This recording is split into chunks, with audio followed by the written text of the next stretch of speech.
to inure. In a military psychological operation, one of the objectives is to inure the people, whether it's to get them to pay taxes they never did before. Sometimes, people live places, there still is a lot of people that live places where they don't pay taxes to a government.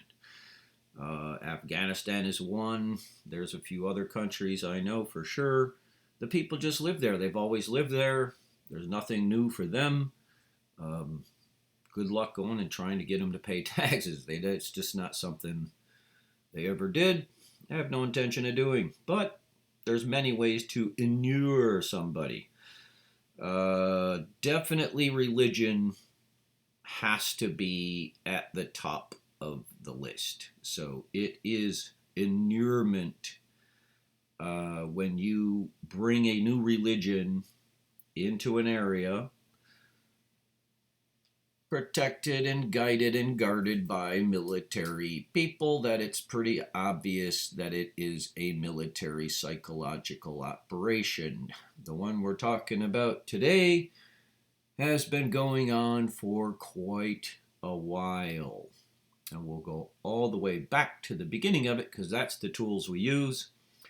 And those are the tools being used by others.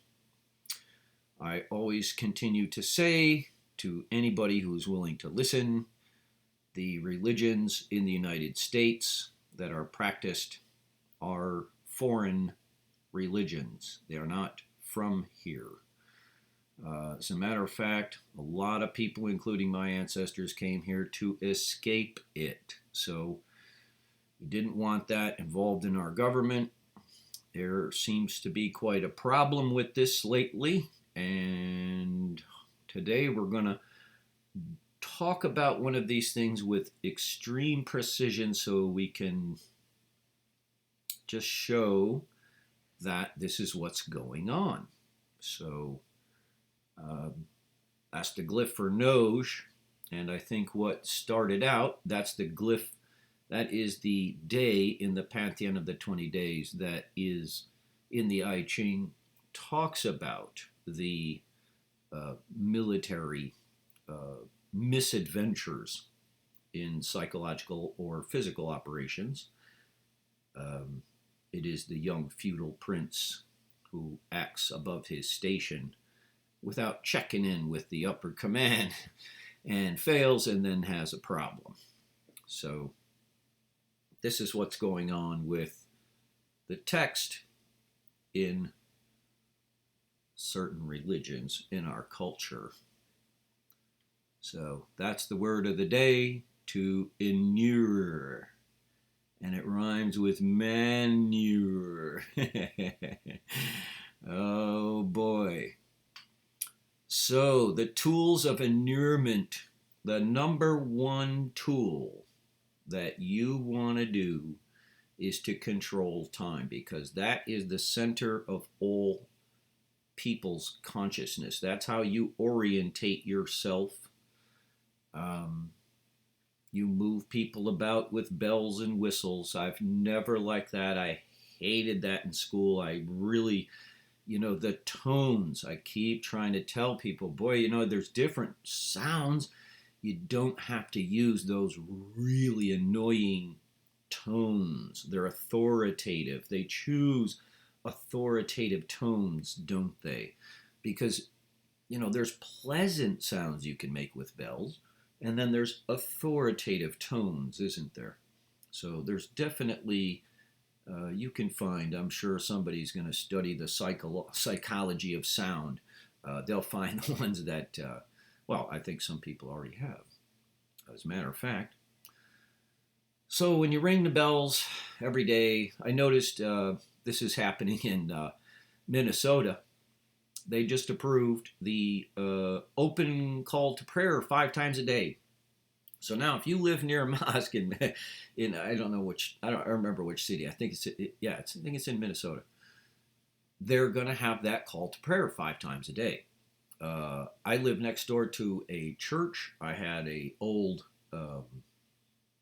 house, very old house, had a lot of big, multi-pane windows in it. Like some of those windows had like 9 panes of glass in the top, and they were all puttied. And because of these bells, as the side of the house that faced the church where they ring these bells, they would ring them 22 times twice a day. 22 times at 12 o'clock and 22 times at 6 o'clock. I have no idea why they rang those bells at that time. It didn't make any sense to me, but they do it. So it's just one of those things they do. Repetitive practices, that's entrainment, and that's how you get them. You get people to understand that you are in control of time, and every time your bell rings, it's a certain time. Forced attendance is another tool, and the one we're going to talk about today is the perception of guilt, but also the creation of fear. So the creation of fear is the number 2 way. Now, you could do that militarily, or you can do it through inurement. And I see that the church is now stepping up this operation. So hopefully I'm putting this video out to perhaps give some pause for consideration. But the scariest movie, the nastiest, scariest movie was Exorcism, right? And boy, oh boy, that's a nasty, scary thing. It seems to only happen to girls between the age of 12 and 14. But man, there's nobody that can fix this. There's nobody that can fix this except one guy. And he's got to have a special tool, and he has to say some magic words, and then it works, and they make a lot of money. They make a lot of money off of this. So let's just see how true any of this is from the perspective of their own book. So also in a court case, we're learning, or a lot of people are learning. A lot of people already knew this, but there's a whole lot of people that are going to be learning this. The precision of numerical or chronological placement is considered evidence to support an allegation of fraud. All right. So in other words, if they see that you took $732.47 out of your bank account, and then they see that you paid it to a certain individual on that same day, they say, oh, look at that. It's the same amount. So here's the evidence. Now, the evidence by itself is not proof of a crime, but it's used to support an allegation. So the claim here is that, and I'm saying this is fraud, monetary fraud, because as soon as you start taking money for this, I'm going to say it's fraud. And there's plenty of cameras. I think we're all done with the fairy tales, and if they really wanted to, quadruple zillion the money that they're bringing in, all they'd have to do is just get one case of levitation verified on film. Wouldn't that be the big deal? So they don't seem to be able to do that. So what we're talking about here is snake oil. It's a certain brand of snake oil. It's a brand of snake oil that everybody believes, but that doesn't mean that it's any less fraudulent, you see. So even if 90% of the people in your town are buying that snake oil and claiming that it works, that does not itself mean it's not a crime. It just means it's not likely to be prosecuted.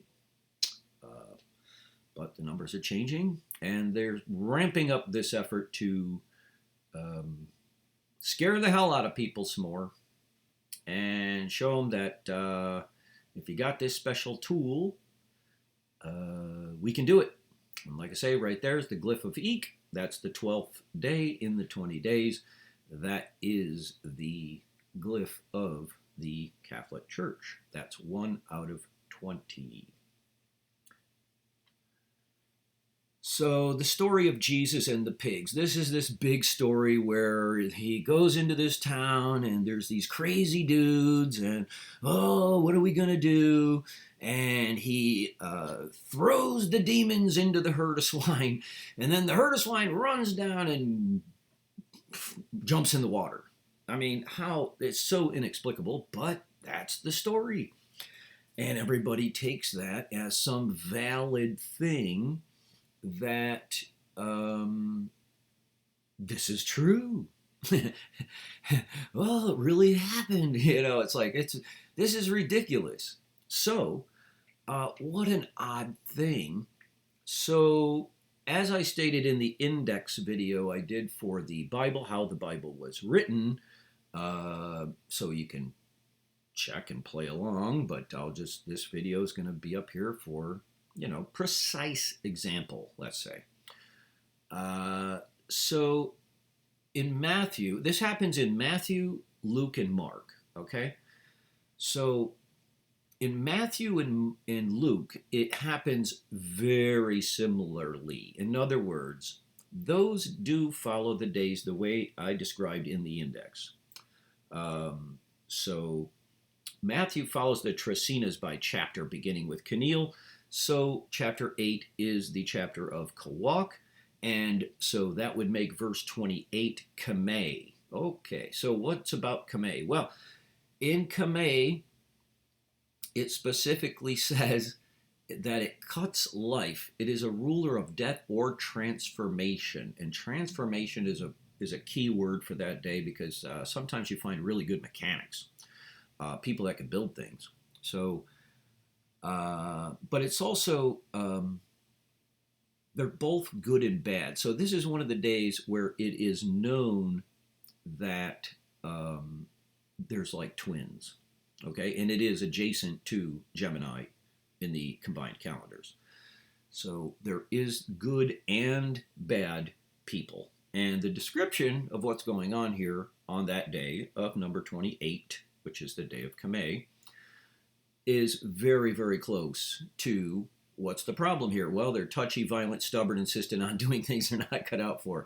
So there's two devils, they're calling them, coming out of the tombs. Okay, Kamei is the place of the cemeteries. So that's kind of a weird thing, but it is a thing. And you can, when you find the center of a place, a lot of times you look, you orientate yourself to the north, just like Feng Shui. It's very common. It's done all over the place. And you will find the cemetery naturally finds its place over there in that area. So a good example is Mount Hope Cemetery in Rochester. I found that one. I said, wow, look at that. It's right in Kamei. So, and what a weird name, Mount Hope. I don't know. It doesn't look like a lot of hope going on. When you're getting buried in the ground. I don't know what you want to do with hope there, but okay. So I guess they hope, man, I hope these people, something. But also Matthew and Luke follow the decans by line or verse, as you call them. People call them verses. I call them lines. So Matthew, line 32, is the line, and they all have this. All three of the books do it the same way. So it all happens in one verse, which I thought originally when I saw that, I said, oh, that's kind of strange. I'll get back to that later. And that's what I did yesterday. I started looking at this, and I go, okay, let's go back and look at the pigs. Just like the frogs, right? You get these weird animals, you're going to find mythology. You're going to find precise placement of things. And so with the herd of swine and the perishing in the waters, okay, so this is the key. So in the pantheon of time, going down the decans, number 32 is the decan of water, okay? It's the third decan of Aquarius, okay? So, but the point I want to make with this slide is, and you can see Mark there. In Mark, it's line 13 in chapter 5. That's a trecina. So Mark does it a little different. Matthew and Luke do it the same. It's in the same chapter, and it's right on the same line with the exception of one numeral, right? But I'll tell you how that works. I'll show you.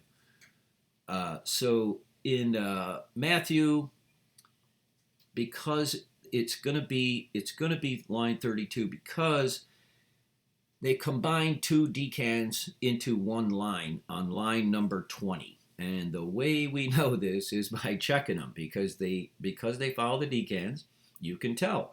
And there's very precise. This one, you know, and you have to know these different systems, in other words, because you won't find the foxes and the nests, the bird nests. I haven't seen it anywhere else except the I Ching. So again, this is hexagram number 20 of the decans in the I Ching, and it shows its subject catch and hunting 3 foxes and obtains the yellow golden arrows. This is monkey decan. So it's the 3rd decan of Libra. Falcon is the warning decan, so sometimes they'll take these out. There's 4 warning decans. Sometimes they'll take them out, and if they do, there's only 32 decans. So that's often the way they're presented, is 32 decans with 4 either inside or outside. If they integrate them like the Hindu and the Egyptian, then you would have 36 total. And these guys are playing around with, you know, 1 or 2, doesn't matter, and that's why you have 33 and 32 and 33. So in Matthew, that one is where they combine it because the part that says the foxes have holes and the birds of the air have nests. Okay, this is monkey decan, but the last line where it just says hath not where to lay his head, that is falcon decan. Okay, because the falcon is the one who travels all the time. They're always traveling, and for whatever reason, that's the avatarish element of that decan. If you see those guys doing that, then you know you're going to have, you know, these kinds of guys like Gandhi. So yeah, so that's how they did that there, and that's why it's on that line in Matthew. And in Luke, it's one more line because they didn't do that. So you're going to add 1. So it's 33, precisely. And that's exactly what it would be if you leave all the decans in. If you leave all the decans in, the decan we're talking about, water, the 3rd decan of Aquarius, which is symbolized by a pig in the Egyptian and the old Greeks, that is exactly what number it would be. Okay, and there it is, the pig. And everybody's like, wow, pigs, pigs, pigs. And nobody knows about, you know, the pig and the decans. It's just not something that a lot of people know because of inurement. So here in the Dendera, we want to establish something else. There's a lot of information you're going to get here. But this is not a star map. That's the Dendera as it should be presented everywhere and every time it's presented. You should always see that woman fully stretched from the bottom to the top. There's a lot of purpose behind that.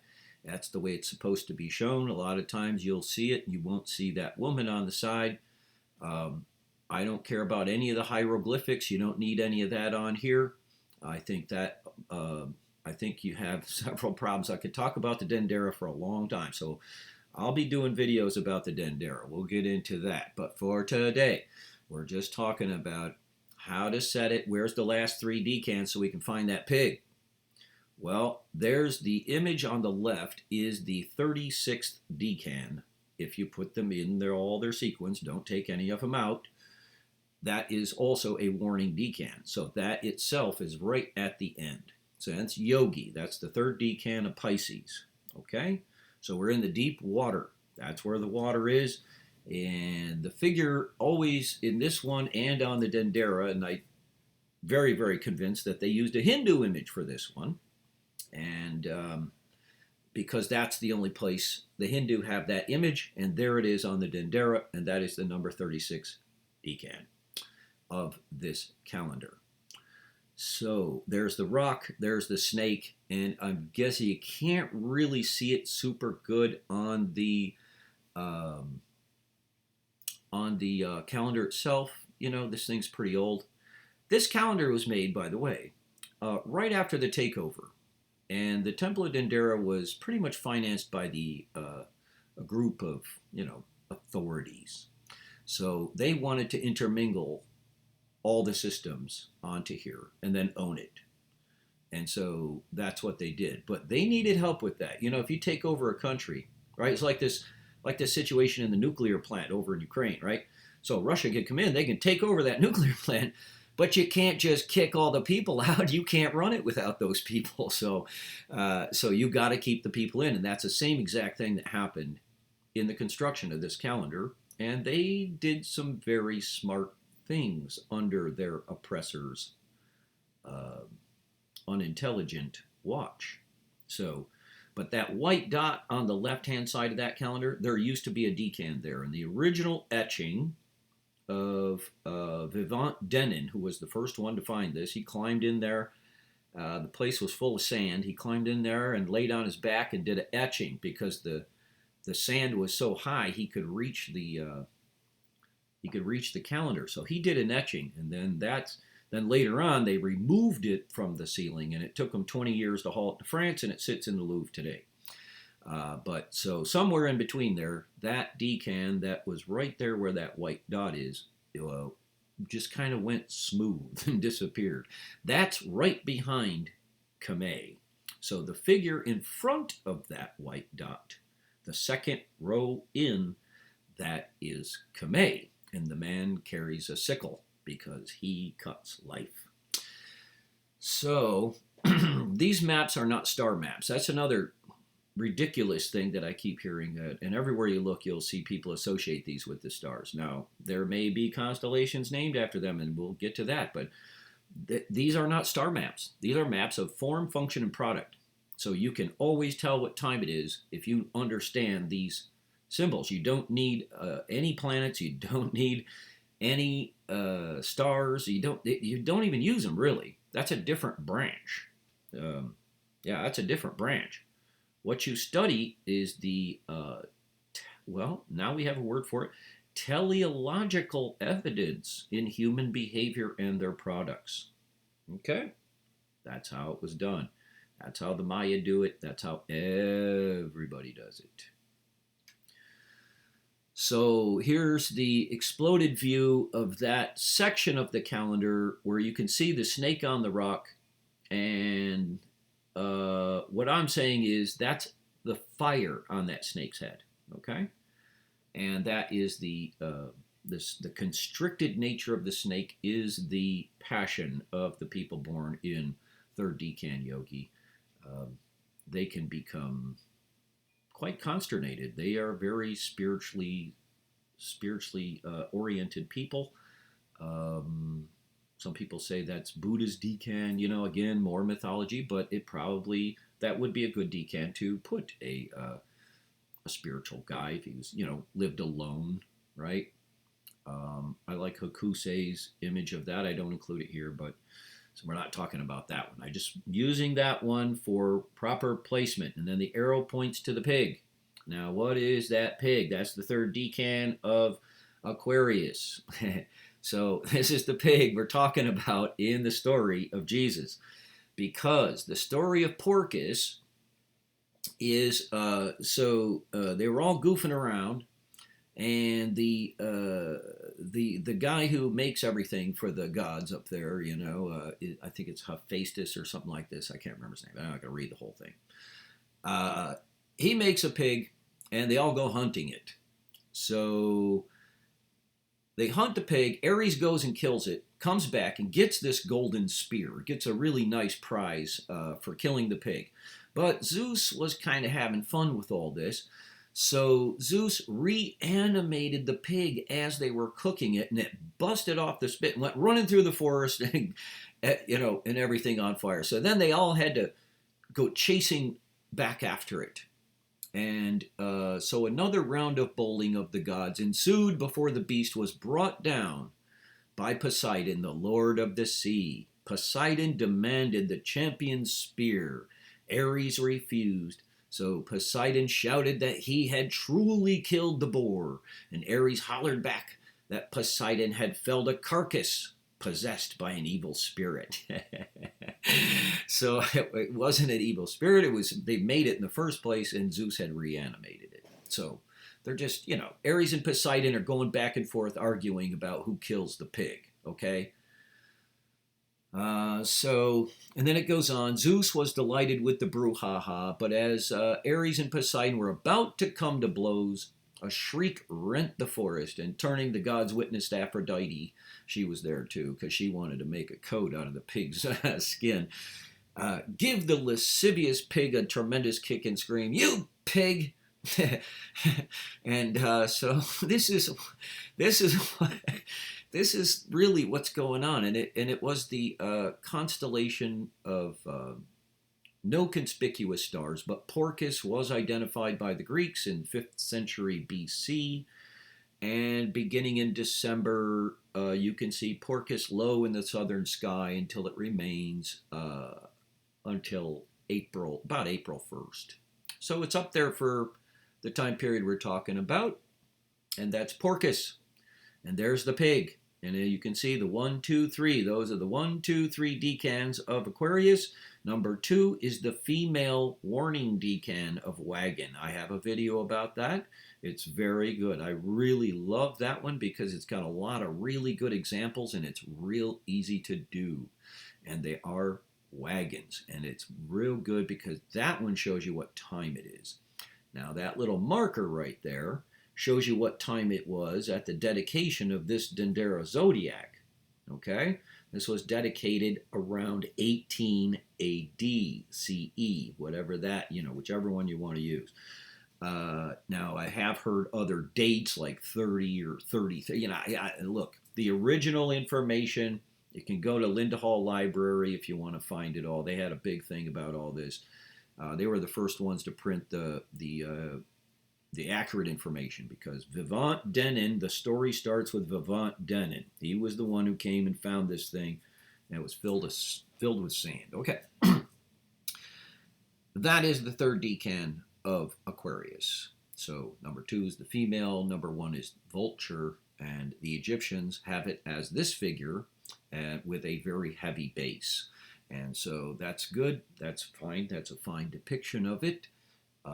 But I think the vulture is the appropriate name. The Hindu are very good at this stuff, so that's the one who has it. But there it is, Porcus, and that's the pig, and it's the only pig on the Dendera. And there it is, right there on line 32 or 33, depending on how you want to move your decans around. So now this is the Hindu image for the 3rd decan of Aquarius. It's a male decan ruled by Venus, moving pots around. I didn't put the time on there.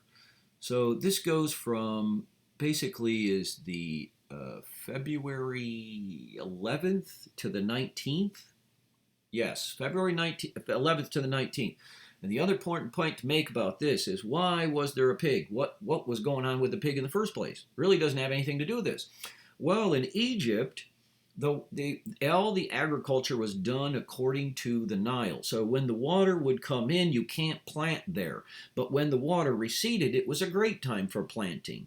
Well, now you've got this great big giant muddy patch, don't you? So how are you going to plant your corn or your seed, your wheat, or whatever it is you're planting? Well, they would take it out there, and sometimes they would use pigs. And pigs love mud, So they would just scatter the seed all over the place. It's really brilliant farming, actually. They used other animals too, but pigs are fantastic for this. They would throw the seed all over the place, and the pigs would go out and trample it all in. Boy, pigs do a good job of that too. And they would leave fertilizer. So you would get all your crops planted just by herding those pigs around in there and throwing the seed all over the place. And then when it's appropriate, you get them all out of there, let all the seed come up, and it's done. Boy, it saves you a lot of work. And that's why that time of year, there's actually a planting season that runs through February. Uh, that is an old Egyptian thing. So that's why the pig in the first place. But when Poseidon, the ruler of Pisces, is fighting with Ares over who killed the pig, of course Poseidon killed the pig, because once you move into Pisces, well, you don't have a pig anymore. You've got ships, and you're moving into ship. You're moving into the well, that's the second decan of Pisces. The first decan of Pisces is a little boat, a rowboat. And then the second one is a ship. And she's got some friends, and she's reached the seacoast. So here we are in, yes, this is Matthew. So after Matthew, there's 2 more decans, and the 34th is going to be ship. And it says, and they came out, and they besought him that he would depart out of their coasts. And there it is.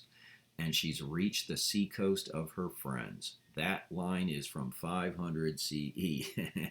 so it's right in order all the way through, you see.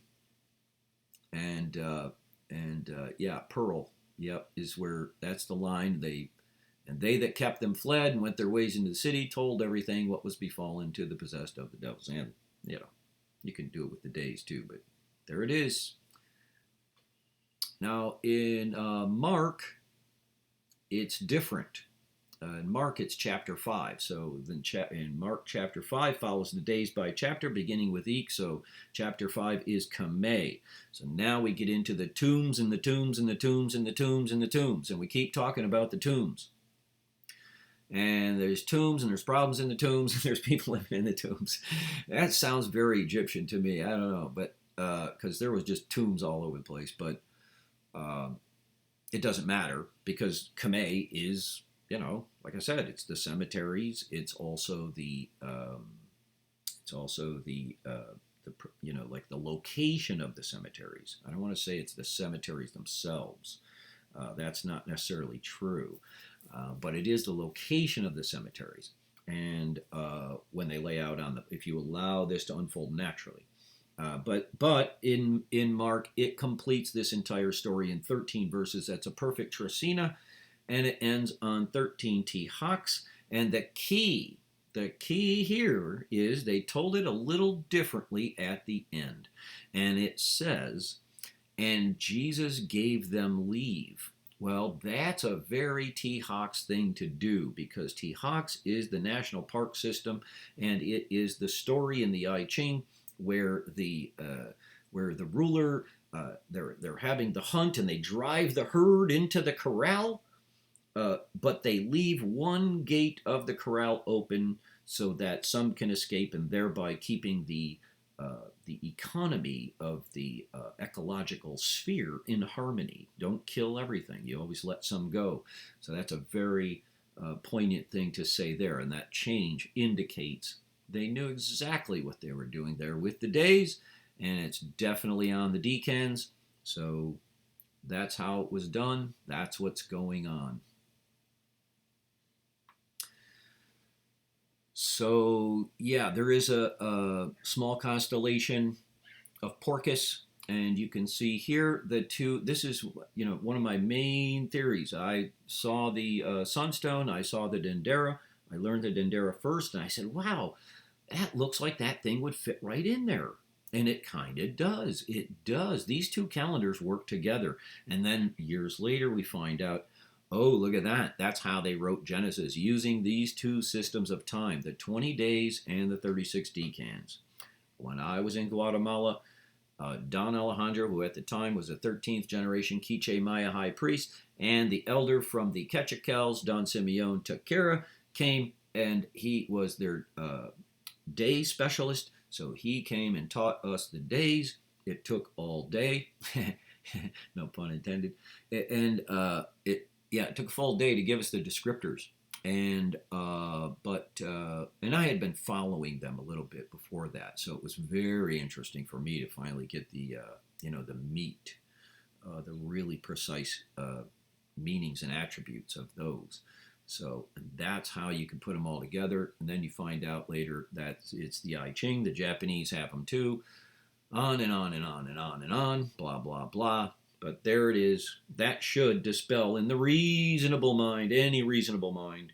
If you understand Porcus, you understand the pig, you understand its location, and you can see it in black and white in the chapters of Matthew and Luke, and then you can understand Mark. If you understand the days, you'll see what's going on there, the tombs. And so that's what's going on. And that whole story is all about Pisces killing the pig as you move from out of Aquarius, going in that direction. Okay? And in the precessional cycle, we are definitely right at the tail end of wagon decan, which would be the second decan, Aquarius. Nobody tells the truth about this. Nobody tells the truth about any of this stuff. Nobody knows it. I don't think anybody knows it. If there is people that know it, they're not saying anything. And there are those people. I do think that because, the Denderas shouldn't be that hard to figure out. But the problem is the only people you have looking at it are scientists that never studied that stuff. And but that's it. And then here is, I've got a happy little glyph, or a GIF. It's a GIF. It's a GIF. It's a GIF without the T. So it's a gift, but it's a GIF.